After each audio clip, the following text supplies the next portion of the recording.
Solar power বা green এনার্জিকে শুধুমাত্র যে বিদ্যুতেই কনভার্ট করতে হবে নট নেসেসারি। এটা দেখেন, এটা সিস্টেমটা হচ্ছে এটাকে সোলার থেকে সরাসরি এখানে প্রি হিট করে, তারপরে ফাইনালি ওইখানে যেটা এটা দিয়ে হচ্ছে ওয়াটার হিটিংয়ের কাজ করে। তবে প্রাইমারি হিটিংটা এখানে হয়ে যায়।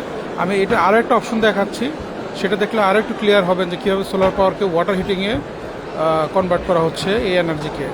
দেখেন, এটা দেখলে বুঝতে পারবেন যে এটা হচ্ছে সোলার ওয়াটার হিটার, এবং এটা সোলার প্যানেলের মতো দেখা যাচ্ছে, কিন্তু ভিতরে আসলে এটার মেকানিজম আছে, এটা একটু ডিফারেন্ট।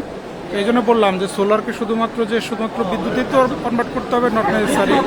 এখানে সোলারকে গ্রিন এনার্জিকে বা হিটকে কাজে লাগিয়ে এই সোলার পাওয়ারকে আরও কী কী ডাইভার্সিফিকেশন আনা যায়, এটা নিয়ে কিন্তু অনেক সাকসেসফুলি গবেষণা করে তারা প্রোডাক্ট নিয়ে আসছে অলরেডি।